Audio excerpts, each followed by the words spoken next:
It is my privilege to introduce our speaker, Khyati Joshi, co-founder of the Institute for Teaching Diversity and Social Justice.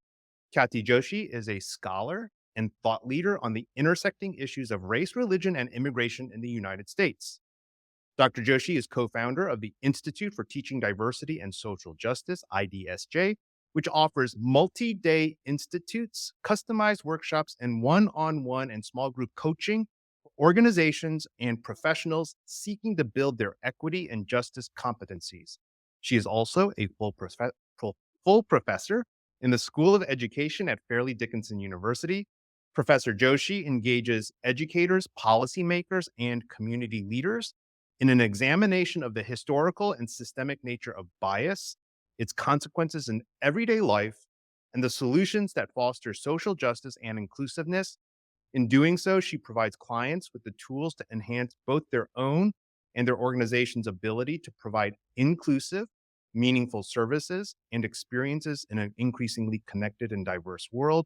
And I just want to highlight one of her recent publications titled White Christian Privilege: The Illusion of Racial Equality in America, NYU Press.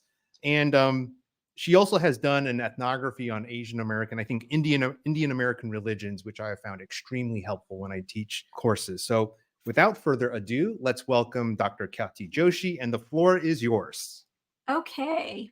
Well, thank you so much. Happy to be here. What I'm going to do is I really appreciate all that Jerry brings. And I think that some of the stories I'm going to share are from on the ground. I am in Northern Jersey, and I'm going to speak to you today both with my scholarly hat on as well as my community activist hat on. David, I think in one of the questions in the earlier session, you were talking about community brokers that are needed. And I think it can't be just faith leaders, right? And so North Jersey here on the ground, I am one of those community brokers as well, getting different Asian American communities mobilized. And we have many, and we need more. So I'm going to talk, give you kind of a case study of county level politics and on the ground, as well as then hone in on a case study of one to talk about voter engagement, mobilization, and transnational politics, and how all three of these come together that impact local, state, and federal elections. So, like I said, I am in Passaic County, Northern Jersey. The county has a population of about 500,000 people. And we have a large Arab population in Paterson here. We have the largest Palestinian community outside of Palestine. We have an Indian American Hindu community that is getting more mobilized, and we have Filipino community as well as a Bangladeshi community, predominantly Bangladeshi Muslim, and a small Bangladeshi Hindu community. And what we see, one of the things that I always want communities to think about is, how are candidates and elected officials connecting with you? Do they show up at your events? Are you able to contact them? These are things that our communities need to be able to answer. I know for a while, it was about the photo ops with elected officials and politicians. And I think we've moved towards, asking of our elected officials to know us, to be involved with us. And that way, elected officials know about our communities and are engaged. And it's important that they not just come around during election time, that they're there all the time, right? So we had a contested primary fight here in June. And let me also qualify all of this by saying I am married to one of the commissioners here in Passaic County. And so he was on the ballot. His name is John Bartlett, and he was on the ballot. And so, that being a political spouse plays into this as well. So John and his team, the other county commissioners who were running, are engaged and have been engaged on a consistent basis with communities. And what we saw this past June was how interaction with communities plus global events really impacted how people were going to vote.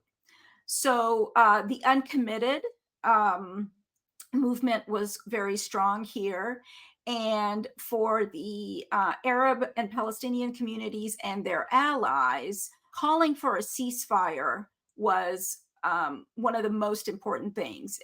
Even if you were a local official, elected official, they wanted to know if you were, that you had called for a ceasefire or not. That was kind of a deal breaker in terms of support. John and his colleagues had not called for a ceasefire for one specific reason, and that is it's empty words, in his words, in the sense that county commissioners do a lot in terms of budget and social services, but they don't do foreign policy. And so it doesn't really help. And they felt that we need to be there for all the constituents, for all of our constituents. And it was going to be alienating to show support for one side or the other, or even showing support for both was alienating. So that was the decision they made. So a large, segments of the Palestinian Arab population were uncommitted in terms of the federal election and not working for John and his colleagues. And in the past they had, but this was a central focus issue this time. Now, here's where it gets interesting. So the Bangladeshi Muslim population is connected both in proximity as well as culture and religion here on the ground to the Arab Palestinian population. They're all within the city of Patterson. It's not that big of a city. The Palestinian Arab communities and their allies were putting pressure on the Bangladeshi Muslim community to not vote for the current commissioners, John and his colleagues. And the Bangladeshi Muslim community, segments of it, said, we are with you with uncommitted. We are with you not voting for, at the time, Congressman Pascrell.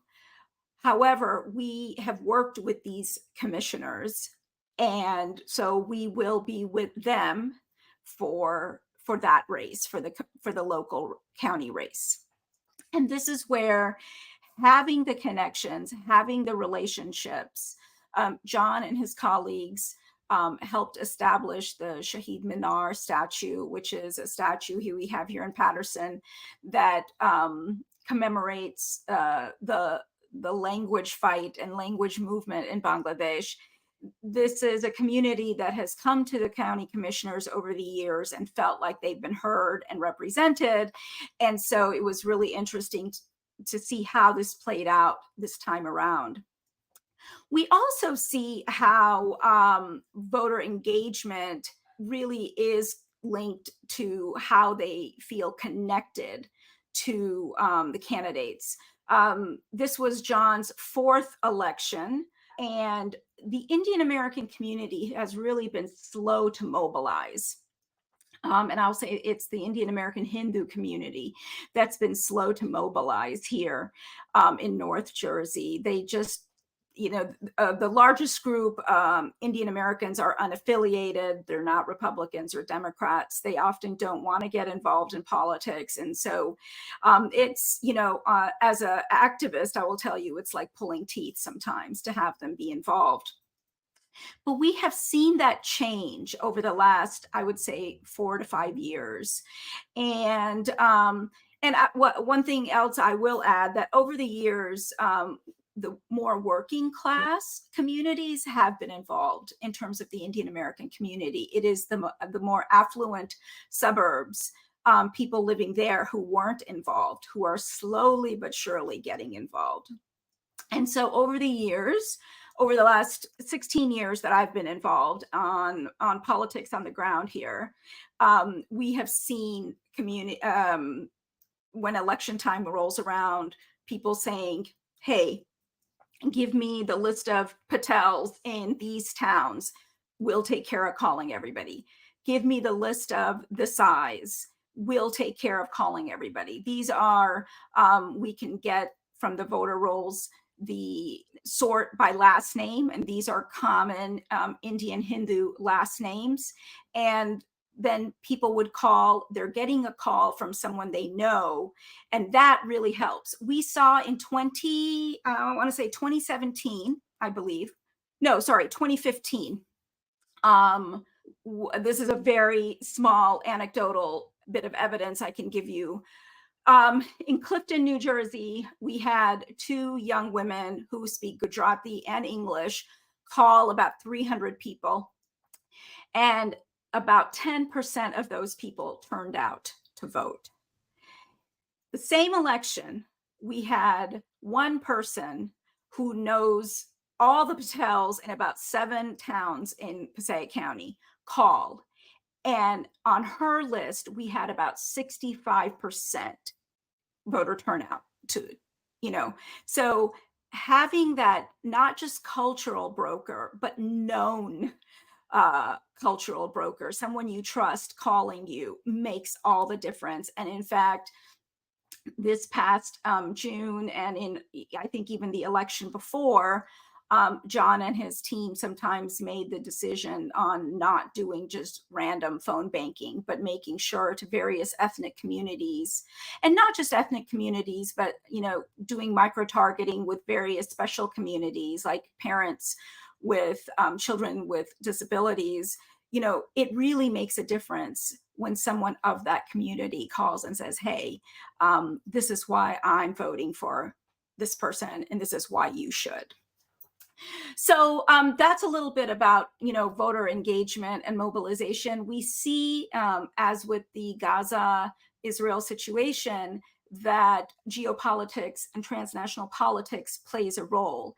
I am going to turn now a little bit to talking specifically about Indian American Hindu population and what's kind of been going on in the ground a little bit here in New Jersey, but also in Georgia, which is really critical as it is one of our swing states.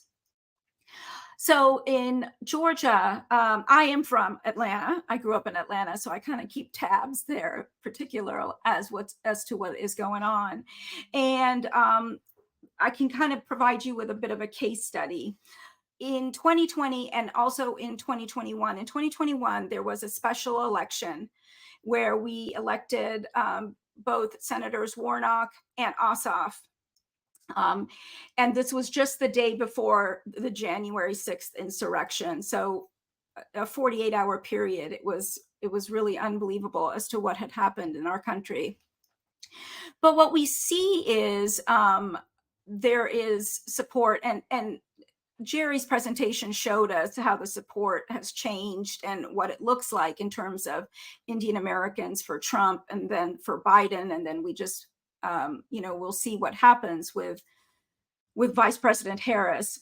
But having somebody from your community run is really a really important way that our communities, our Asian American religious communities, get involved. So this is my cousin, my first cousin, and he is a hardcore supporter of President Trump, has been from the very beginning, from 2015. And he turns out to be a good kind of story and case study in terms of talking about the Indian American Hindu population and why they support Trump, and I think why they will continue to support him in this 2024 election. Karthik, just as a background, he came to the United States about 20 years ago, worked really hard, came with his mom and dad, my maternal aunt and uncle. And in the first year, worked at Walmart, all three of them. Within a year, they were able to save up money and buy a house. this particular cousin of mine has a speech impediment and was often written off even by my family members. He worked really hard here. He took the entrance exam to join the Cobb County Sheriff's Department, passed, joined. He worked in the canine unit for many, many years, and then got into commercial real estate and has hit it big, financially speaking. And he is a financial supporter of the Trump campaign, and really believes very strongly. Now, it's interesting to think about why Indian American Hindus support Trump. And I'm actually going to stop sharing now. There we go. And why they support Trump. And so there's a few factors coming in. Trump has talked about, being a successful businessman. We have many in the Indian American Hindu community that are businessmen, and they therefore look up to Trump and feel that he really offers a lot, that he understands the economy and economic situation better than the Democratic administrations. So that's one big reason. Another reason is the, unfortunately, anti-Black racism he supports. Anti-Black racism, unfortunately, is strong in Indian American, South Asian American, and I would even say the larger Asian American community. And so the way he talks about Black folks sometimes resonates, unfortunately, with the Indian American Hindu population. The other bit that resonates is his anti-Muslim sentiments and Islamophobia that he spews. When he signed the executive order that we refer to as the Muslim ban, I heard, here on the ground in New Jersey as well as in Georgia, that, this was a good thing because Muslims cause problems all over the world. This is something I hear. The other thing is that the bromance between President Trump and Prime Minister Modi is a very significant factor. Trump even recently has talked about how he loves the Hindus. This is something I see on WhatsApp groups.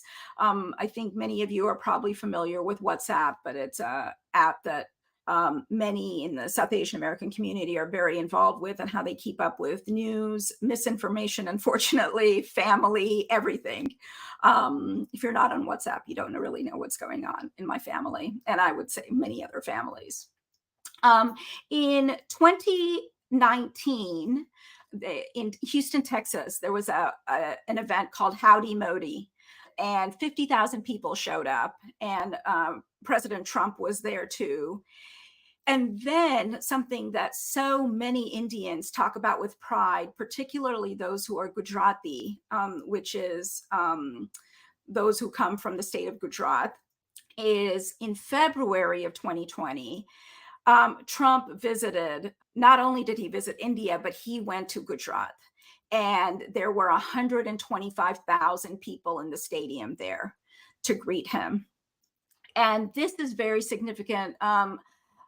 I think roughly over 50% of the Indian American population in the United States hails from Gujarat. And so they're a significant part of this country's Indian American population. And so this is something many talk about with great pride.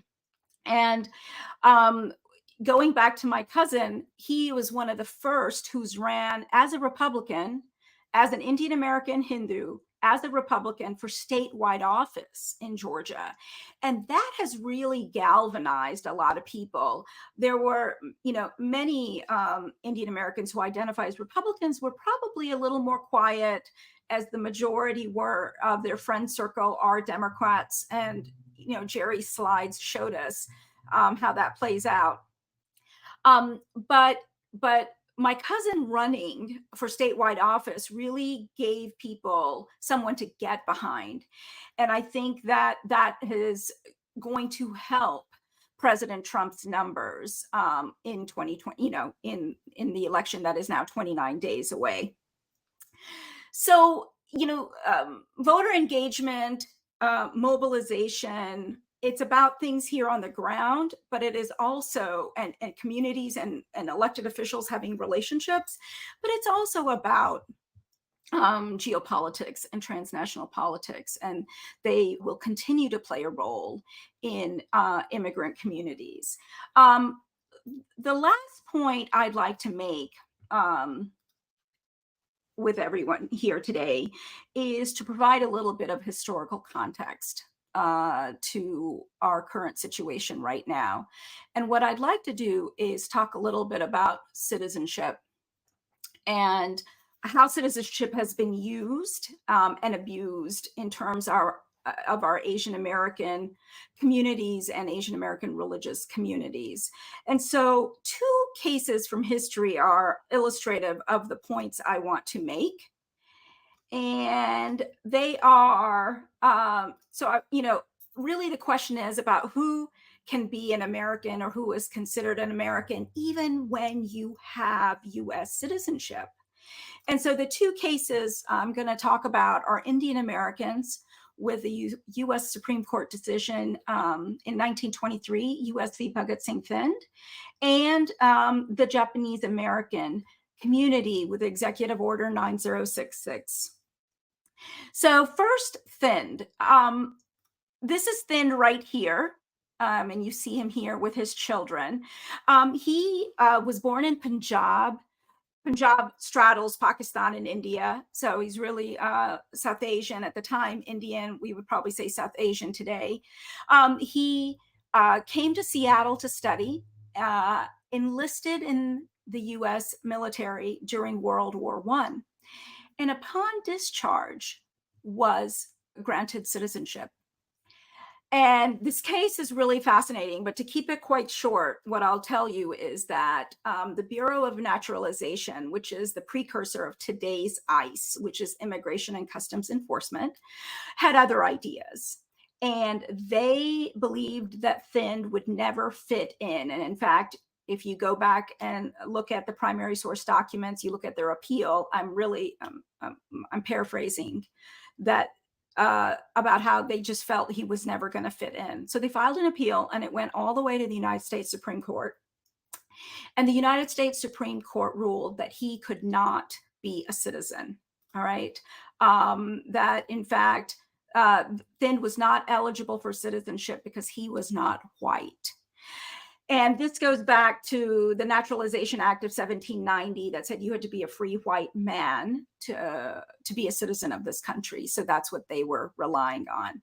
And the case is really fascinating because Thind's lawyers use scientific racism to talk about how he is a high caste Hindu. He was Sikh, of the Sikh faith, to show that he is Caucasian, because this Aryan invasion theory at the time, which is scientific racism, believed that people from parts of Pakistan and northern India were descendants from the Caucasus Mountains.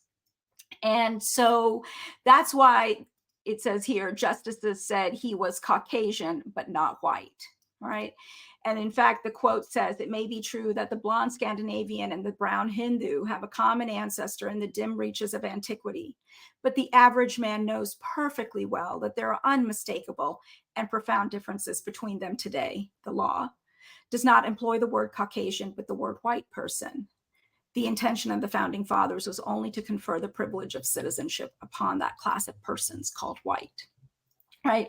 And if I had more time, I would talk about how in the role of Christianity, how Christianity is part of the construction of whiteness, one's Christian identity. But we'll have to save that for another time. But so Thind, in the end, did not gain US citizenship, in fact, had it revoked. And the consequences of the Thind decision was that any of the Indian Americans who had gained citizenship, their citizenship was revoked, right? So I think that that's perhaps unfathomable to many of us today, but it has happened. And it is something that is important to know. And then we have executive order in 1943 that President Roosevelt signed that resulted in the incarceration of Japanese and Japanese Americans. And here, people with US citizenship, it didn't matter. In the name of national security, their citizenship didn't protect them as it was to and has other US citizens. And so when we look at today, I'm going to stop sharing here. When we look at news reports today, when we look at documents that are out there, the 900-page document of Project 2025, and we see, threads of white Christian nationalism there. Sometimes it's threads, sometimes it's fairly explicit.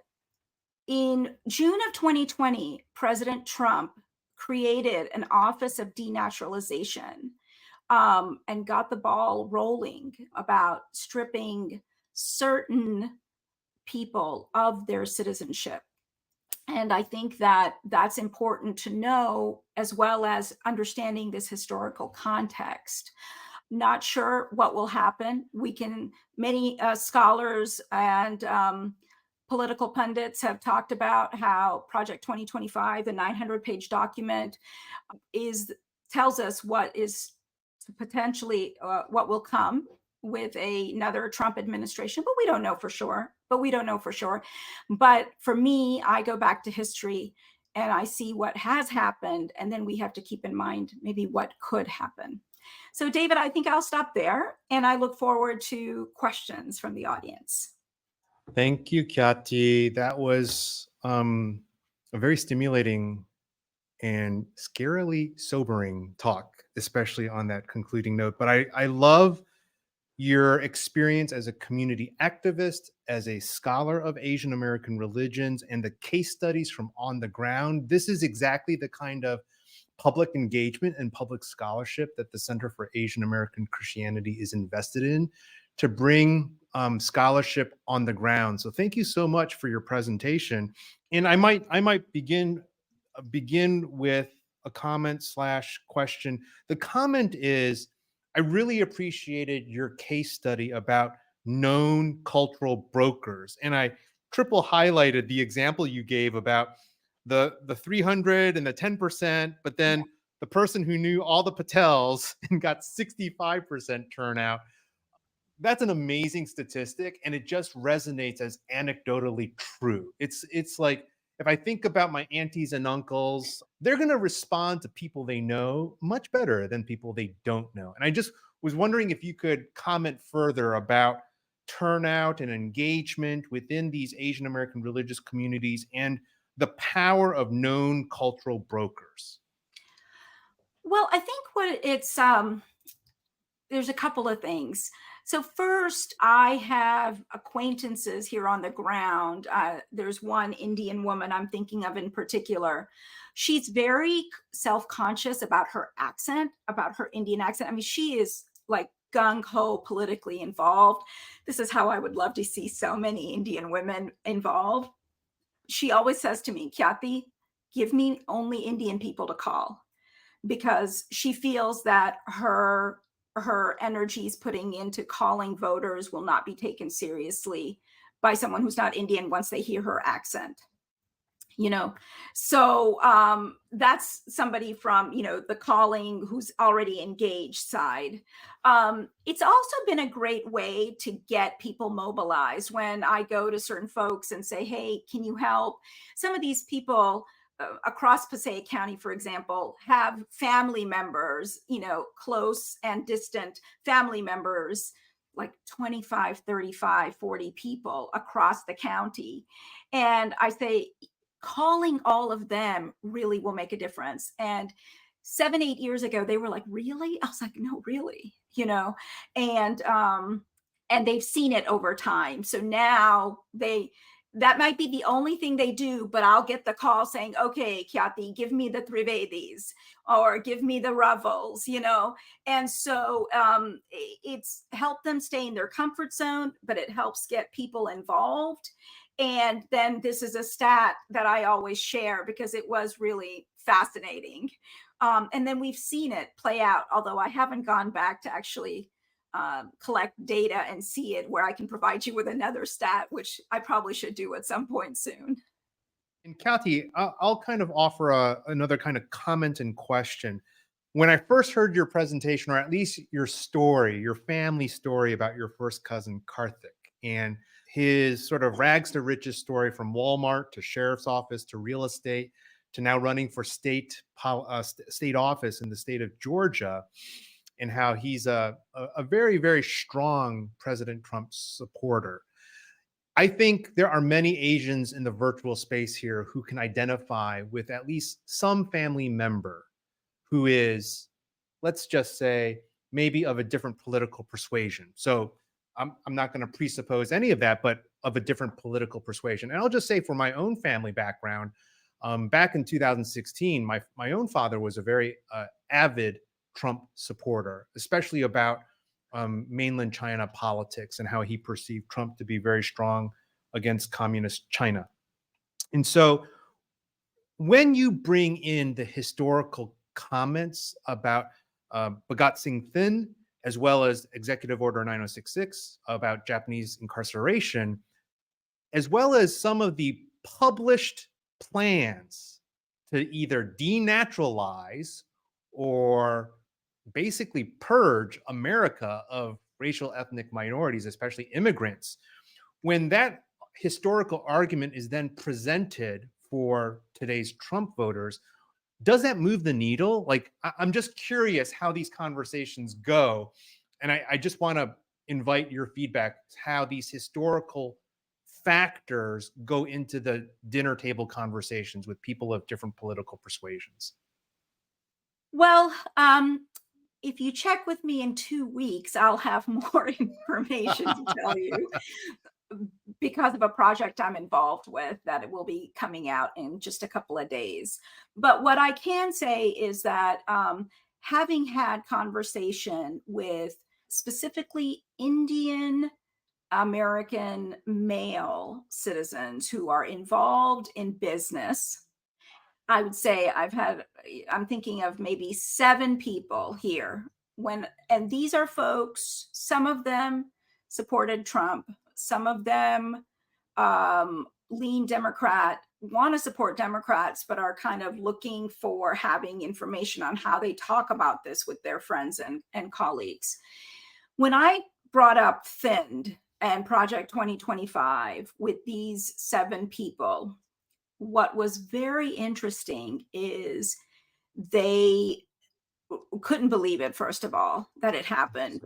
And I think that they really didn't, except for they know I would not lie about something like that. They know me well enough. But it really was interesting in terms of all the misinformation that is out there when people aren't going to believe something that is actually true because it does not confirm what they wanted to confirm, you know? And so these 7 men in different ways said, I had no idea, and I need this information in a way that I can share with others so that we understand, we can help people understand why they should vote a certain way. And these 7 are leaders in their own respective Indian American communities. So it was really, and these were 3 different conversations I had that altogether were these 7 men. So I thought that that was really intriguing. People of all different educational backgrounds, all successful in some way, shape, or form. And so I think that getting information out is important. 100%.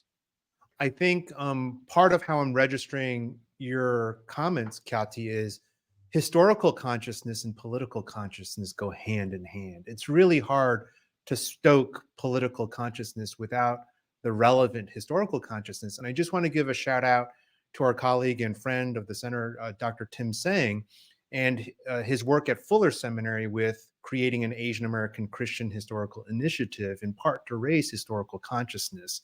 And this history about Bhagat Singh Thind, as well as Japanese incarceration, is an important part of the politics of Asian Americans. Oh, we do have one more question. One more question. Let's take a look at it. Terrific presentation, Dr. Joshi. Can you say more about the role? This is from Professor Casey Choi. Can you say more about the role of Islamophobia in Asian political mobilization, both within the South Asian community and wider Asian American community? What might the role of Islamophobia mean for Asian Christian churches? Wow, that is a big question. I'm not sure I will get to every piece of it. As when David introduced me, he read my bio to you. I do this work as a scholar, but I also work with teachers and community people trying to build more inclusive communities, working on anti-bias, anti-racist education. So it's really hard for me to see anti-Muslim rhetoric making a difference, and mobilizing, unfortunately, segments of the Hindu community. That's what I can speak to because that's what I hear. That's what I've seen. I would have to really look at the literature that is out there in terms of Islamophobia and Asian Christian churches. I don't have anecdotal evidence there. But unfortunately, I think that perpetuating Islamophobia is going to work, and it does work in terms of the segments of the Indian American Hindu population. And I think the other thing is, and this is actually, David, I'm going to make a comment that segues into a question for you and Jerry.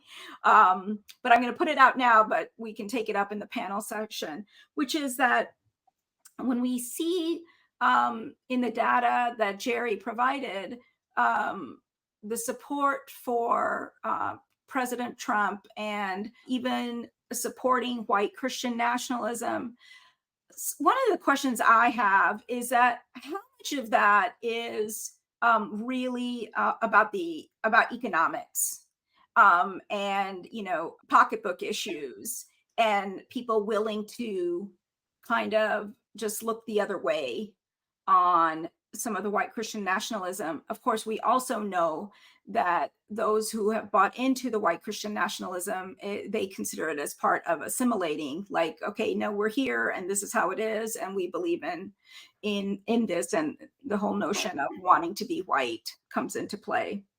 So I don't know if that question made sense. Professor Choi, I'm not sure I answered your question entirely, but unfortunately, I think Islamophobia will work. Perpetuating it and spewing anti-Muslim hate will work amongst segments of the Indian American Hindu population. Dr. Choi's question points to the need for further research and data collection on that type of question about Islamophobia in Asian Christian churches. And I think, Khyati, you give us a great sort of jumping off point to our panel discussion. I've been fascinated so far in the last 2 hours with Jerry, as well as your presentation, about the intersections of religion, race. We're talking about the presidential election, so politics, and now with your case studies with Indian American business leaders, economics. And I know Haepin Im, who will be joining us as a panelist, will have further thoughts about economic development within Asian immigrant communities here in the United States. But one of my just sort of big picture comments here is it's really difficult to run small businesses in an unstable social environment, right? So there's an argument to be made here that to be pro-business, you shouldn't be deported. Or your citizens shouldn't be denaturalized, right? So there's an issue here about social stability is a kind of pro-business politics, if it even comes before the specific business policies. It's just something for us to consider as we pivot to our panel discussion. Let's give our thanks to Khyati Joshi for her stimulating presentation. Thank you so much, Khyati. Thank you, everyone.